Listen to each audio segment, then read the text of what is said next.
Good morning, gang. Happy Saturday morning. All right, so how about this one? Food, water, and shelter. Basic necessities of life, right? Now, I'd like to think, considering what kind of channel this is, that most of us are pretty well prepared in the food category. Okay, we've stored a bunch of it. We've got plans to replenish it, whether it's growing it, raising it, whatever it would be. So I'm going to leave the food one out because I think we've got that one, hopefully, pretty well under control. The water one, okay? Water is a necessity for life, any living creature, be it plant, be it animal, be it people, whatever it would be, okay? I always laugh when I make the comment that at a minimum you need 6 gallons of water per person per day, and people are like, you don't need nearly that much. A gallon is plenty. Until you look at the facts and find out that the average household uses between 80 and 100 gallons of water per day. And you go, okay, the average household is 4 people. And so that means between 20 and 25 gallons of water per person per day is what's used to bathe, cook, drink, clean, whatever. Okay. So 20 to 25 gallons a day is what we're using now, but hey, no problem. I can go down to 1 gallon a day. That's easy. Sure. Okay. 6 is a quarter of what we're using, a quarter to a third of what you're using now. I think that's a safe bet. But housing is the big one. Okay. Shelter. Where are you? Are you prepared to be homeless? We all know that's the plan, okay, for us. Not our plan, but that is the plan by the globalist elites to make us all homeless and them to be the white knight to come riding in and be the savior, right? We look at any of the nefarious things they do. Hey, let's burn down an island. Hey, let's burn down an entire province in Canada. Hey, let's burn down an entire state, California. Well, we can't clean up everything because, the bunny rabbit's home is there. And as I've said before, great, we're going to protect the bunny rabbit's home, but we're going to screw the people and get them out of their home. The objective, by whatever means necessary, is to get us out of home ownership. No question. Okay? I'll give you this. All right. This week, yesterday, market close.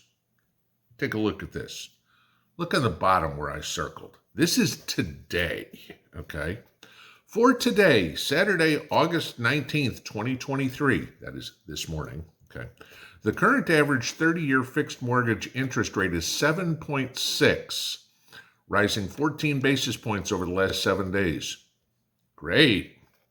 By the way, in case you didn't know, that's the highest mortgage rates have been in 21 years. Okay. We also know that credit card debt is at an all-time high. People are borrowing to buy groceries, whatever it would be. They're using whatever resources they have to survive. So let's go back to the slide. Second sentence in the circle. For homeowners looking to refinance, which is usually a cash-out refinance to get some money to buy other stuff, okay, today's national average 30-year fixed refinance interest rate is 7.75%, rising 21 basis points compared to this time last week. Okay? Remember the good old days where they would try to sell you, hey, refinance your mortgage, pay off your credit cards or whatever. That's still what people are doing. They are taking secured debt, their house, to pay off their unsecured debt, their credit card.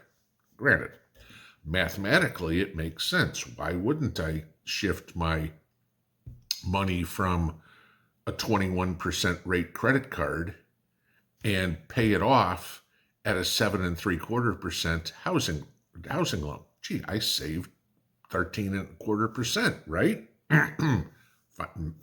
Mathematically, it makes sense. until you think about what you're putting up for it. You are risking your house to pay off that Big Mac, right? Okay. Now, we all know the economy's in the toilet. We all know inflation, as much as Joe likes to say it's coming down, it's not coming down. It's still up 3% over where it was last year when it was up 9% at this time, okay? So inflation is still going up. Yes, they can twist the numbers and say, well, it's not going up as much as it did last year, so that's a good thing. The logic ain't there, okay? Things are still more expensive this year than they were last year. That's inflation, okay? Not a problem. So what's going on? Well, inflation's still too high, according to the Fed. So the Fed announced this week that chances are they're going to continue raising rates, okay? Which means inevitably the mortgage rates are going to go over 8%. Hell, we're only 0.4% away as is now. So it's getting more and more and more expensive. I'll give you this.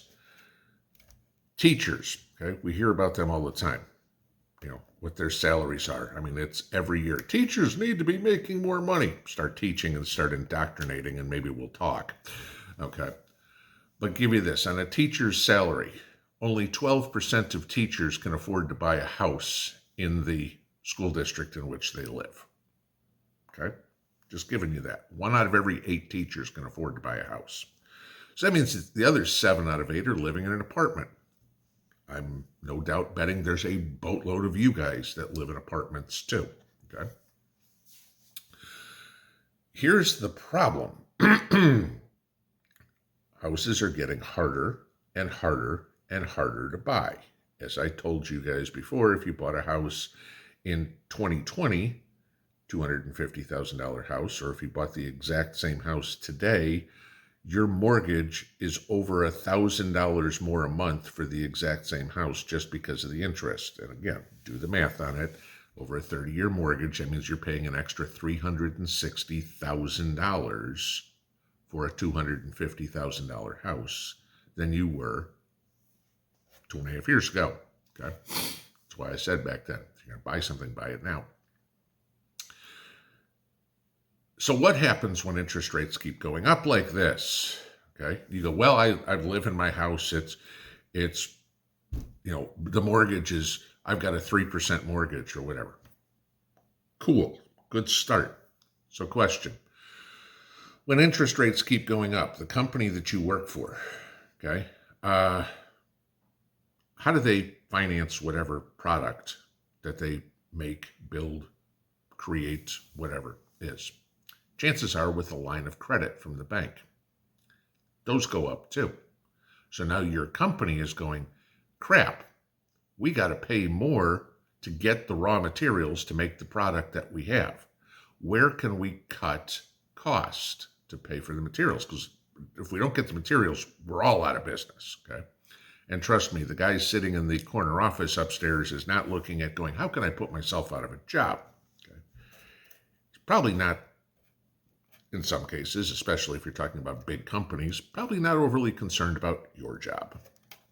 So he goes, you know what we'll do? We'll lay off 10% of the workforce. And that way we can have the capital to continue doing what we're doing. I mentioned in a video a couple of weeks ago, I think I went on for 30 seconds listing companies that had laid off people so far this year. How safe is your job? Okay.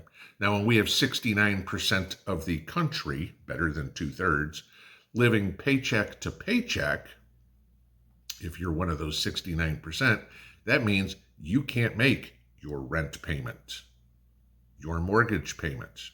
Can't make your rent payment, you're evicted. Can't make your mortgage payment, give it a couple of months. You're foreclosed upon. Okay. I have a 3% mortgage. Doesn't do you any good if you can't pay that, and now you have zero. Okay? Because if you can't pay that 3% mortgage, they take the house from you. And guess what? You're homeless. Okay? So we continue on. So let's take a look at how this is already affecting people. Now, you guys know this.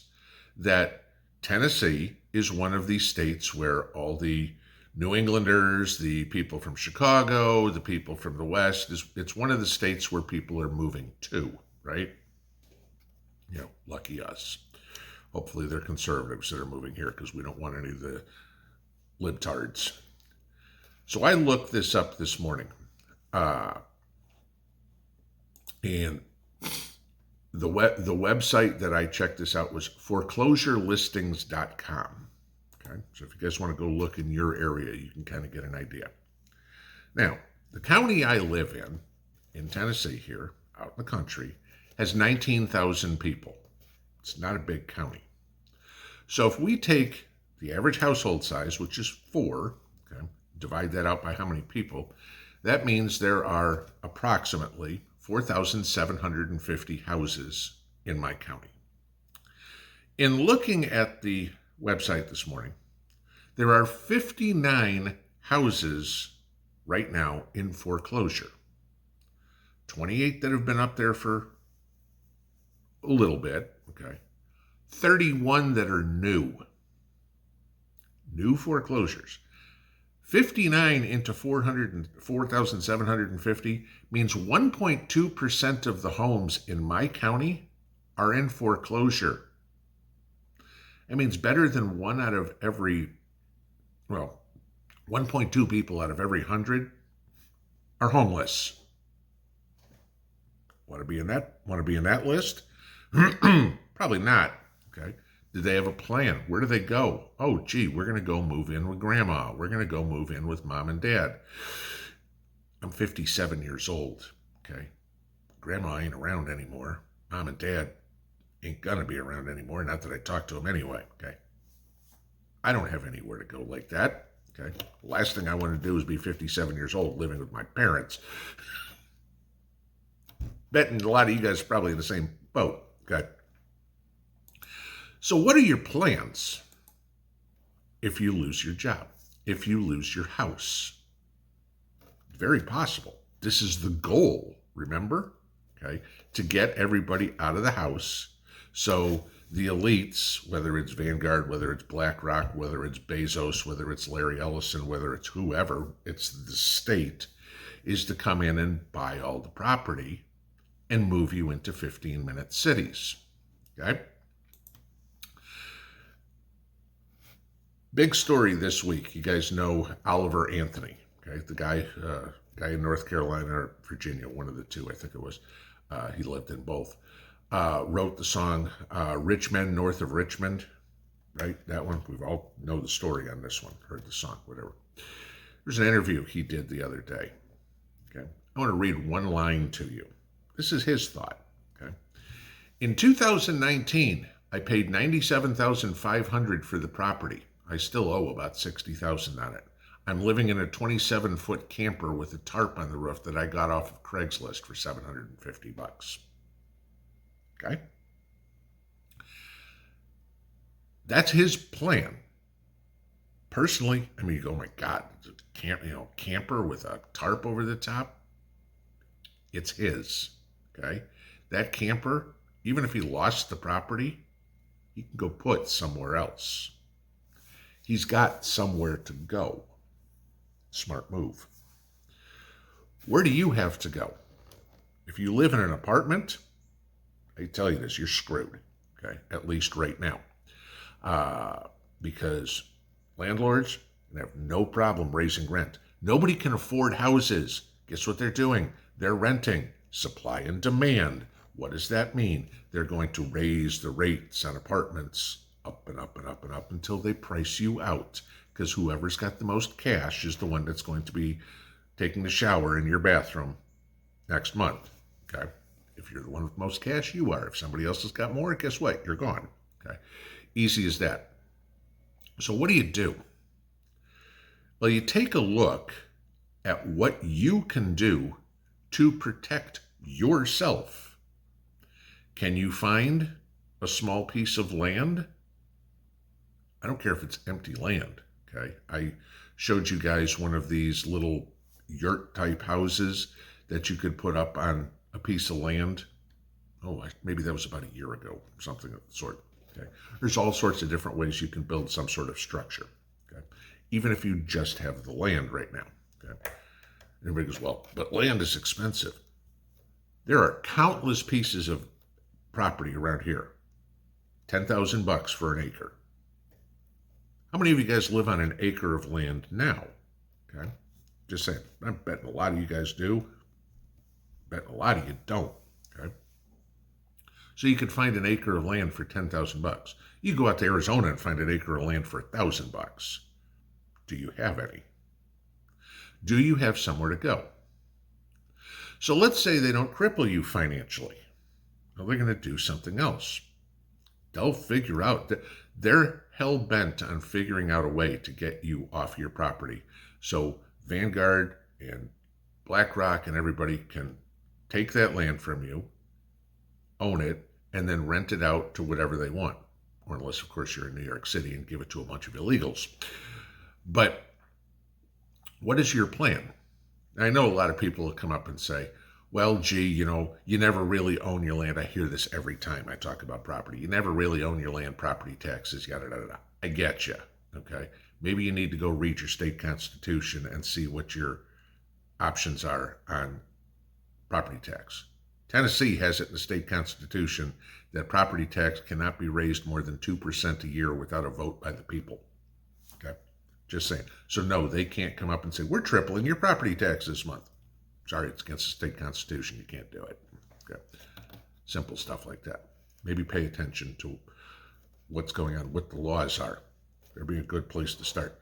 If your laws suck, get out. Okay. Nobody has an anchor tied to their foot that says, you can't leave this state. Yeah, you can. But, and I love hearing all the excuses. But my ex has the kids and I need to stay near the kids. Get you. Guess what? Been there, done that. My ex got my daughter. She was living in Indiana. I moved to New England and I had my daughter for the entire summer. I had her at holidays. I didn't get her during the school year, et cetera, et cetera, et cetera. But no, I had plenty of time with my daughter. I got the entire summers with her. That was nice. Okay. Where there's a will, there's a way. But what are your plans if you lose your job and then hence lose your house? Where are you going to go? Or you lose your apartment? Or the place is burned to the ground? Like I said, Lahaina, California, Canada, pick one. Okay. What if all of a sudden they say, there's no more power to where you are? You have a contingency plan for that. Still have the house, so you can get around that one. But their objective is to steal your property. Their objective is to steal all the property. You heard me say for a couple of years now, are you ready to live in Gatesville or Zuckerbergburg or whatever? Those are the plans. Do not for an instant think that that is not what they're trying to do. They're showing you right now in Lahaina what their plans are. The governor came out and said that if we can't do this, the state will take over and we'll build workers' houses. Workers' housing.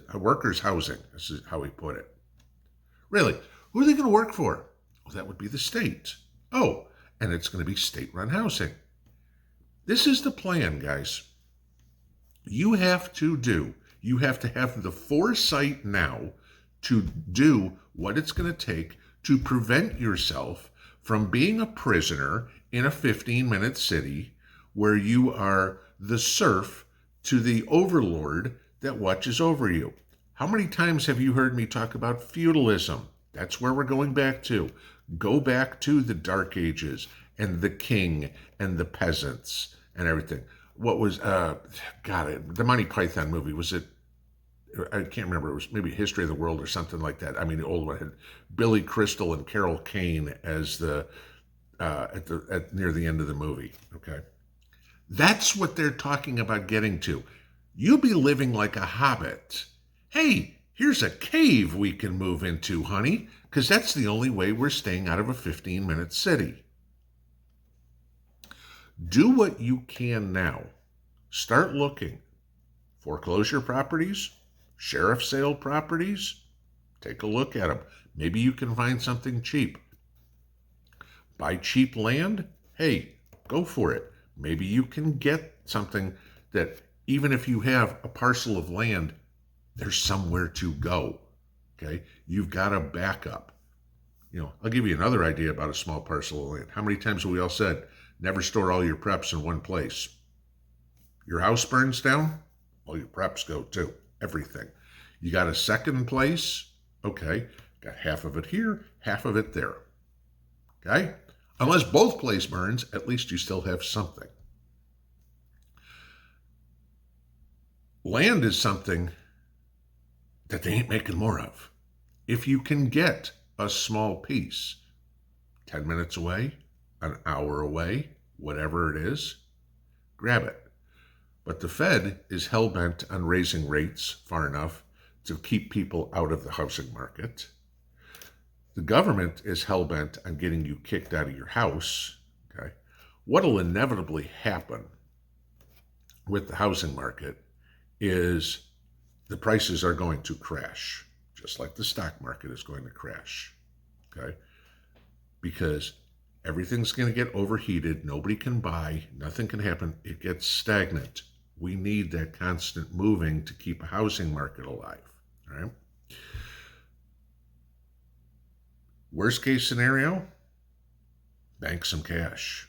So when it comes time for one of these foreclosures, the market to go help bend for leather, when instead of 1.2%, it's 12% of the houses in your area are under foreclosure, the one who's sitting there waving around $100 bills, or preferably gold coins that they can change into $100 bills, those are the people that are still going to have a place to live. While other people are going, I can't even afford an apartment. Honey, can we go behind Home Depot and see if somebody bought a refrigerator and we grab that cardboard box so we can stay out of the rain tonight? Those are your options. Pinball out.